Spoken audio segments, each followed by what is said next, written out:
नमस्कार दोस्तों। कल 25 नवंबर को उत्तर प्रदेश के जेवर में नरेंद्र मोदी जी ने जेवर एयरपोर्ट का शिलान्यास किया। साथ में यूपी के सीएम योगी आदित्यनाथ भी मौजूद थे।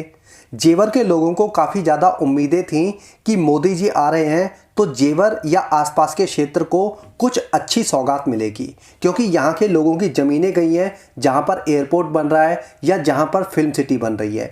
तो लोगों को उम्मीद थी कि मोदी जी कुछ अच्छा बताएंगे, यानी कुछ बड़ी घोषणाएं करेंगे। और इसका कारण ये था कि यूपी में चुनाव भी नज़दीक में है, तो लोगों को योगी और मोदी की डबल इंजन वाली सरकार से कुछ ज़्यादा ही उम्मीदें थी। लेकिन मोदी और योगी ने लोगों को पूरी तरह से निराश कर दिया। जनसभा को संबोधित करते हुए मोदी जी ने अपने पुराने भाषण ही लोगों के सामने परोसे। कल का जो मौका था वो मोदी जी के लिए और मोदी सरकार के लिए एक बहुत ही सम्मान का समय था। सम्मान का मैं इसलिए बोल रहा हूँ क्योंकि ये जो एयरपोर्ट बन रहा है ये अपने आप में बहुत बड़ा एयरपोर्ट बन रहा है। तो ये जो था ये राष्ट्रीय सम्मान की बात थी। यहाँ पर मोदी जी को बहुत अच्छी बातें बोलनी थी, बहुत अच्छी ऐसी बातें बोलनी थी जो देश को आगे ले जाए, जो देश का सम्मान बढ़ाए।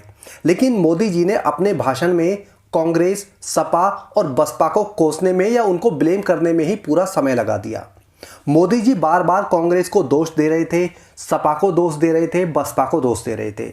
शायद मोदी जी भूल जाते हैं कि 7 साल से केंद्र में बीजेपी की सरकार है, यानी उनकी खुद की सरकार है और वो खुद पीएम है। और 4.5 साल से यूपी में योगी की सरकार है। 7 साल राज करने के बाद भी अगर कोई नेता विपक्ष के सर पर दोष मढ़ रहा है तो वह नेता और सरकार सबसे ज़्यादा निकम्मी है। मोदी जी बार बार कहते हैं कि कांग्रेस चोर है, सपा चोर है, बसपा चोर है, लेकिन मोदी जी में इतनी सी समझ नहीं है कि ये सारी पार्टियां चोर थी, तभी तो जनता ने बीजेपी को चुना और बीजेपी पर विश्वास किया और इसी वजह से बीजेपी 2 बार केंद्र में आई है। लेकिन बीजेपी पर भरोसा करने का परिणाम क्या निकला? 7 साल बाद भी अपनी नाकामी का ठीकरा कांग्रेस के सर फोड़ा जा रहा है। 7 साल बाद मोदी और योगी को चाहिए था कि वो अपने कार्यकाल में हुए कामों के बारे में लोगों को बताते। योगी और मोदी बताते कि उन्होंने 4.5 साल में यूपी में कितने बेरोजगारों को नौकरी दी है, महंगाई में कितनी कमी लाए हैं, अर्थव्यवस्था कितनी सुधरी है, कितने स्कूल बनाए, कितने अस्पताल बनाए, कितने कॉलेजेस बनाए, कितने हाईवे बनाए, किसानों के लिए उन्होंने क्या क्या उपाय किए। लेकिन मोदी और योगी महाराज ने इनमें से किसी के बारे में कोई बात नहीं की। और उसका कारण यही था कि योगी और मोदी सरकार ने कोई काम वास्तव में किया ही नहीं है। मोदी जी जब भी भाषण देंगे तो चुगलखोर औरत की तरह कांग्रेस की बुराई करने लगते हैं, जैसे देश में बीजेपी की नहीं बल्कि कांग्रेस की सरकार हो। योगी महाराज जब भी भाषण देंगे तो हिंदू मुस्लिम सपा बसपा से आगे बढ़ ही नहीं पाते। ये लोग कभी बात ही नहीं करते कि इनके गोद लिए हुए गांवों में कितना विकास हुआ है। ये कभी नहीं बताते कि इनकी बनाई हुई स्मार्ट सिटीज़ कहाँ पर है, उनमें कितना विकास हुआ है। ये कभी नहीं बताते कि इन्होंने जो 2 करोड़ रोजगार हर साल देने का वादा किया था सरकार आने से पहले, यानी 2012-13 में, वो किसे और कहाँ दिया गया, यानी किन लोगों को रोजगार मिले हैं।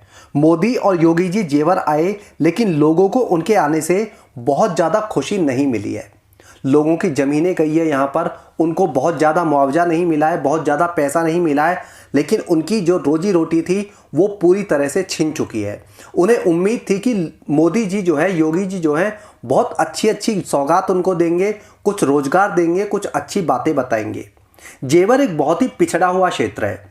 वहाँ वर्तमान समय में जो है बहुत ज़्यादा रोजगार के साधन नहीं है, बहुत ज़्यादा अच्छी वेल्थ नहीं है वहाँ पे। ऐसे में वहाँ के लोगों को जो है योगी और मोदी की डबल इंजन सरकार से बहुत ज़्यादा उम्मीदें थी, जो कि वहाँ के लोग अब जो है निराश हुए हैं। वैसे कहा तो ये भी जा रहा है कि मोदी और योगी की जनसभा में जो लोग आए थे वो पैसे देकर किराए पर बुलाए गए थे, ताकि वहाँ पर ज़्यादा से ज़्यादा भीड़ दिखाई जा सके।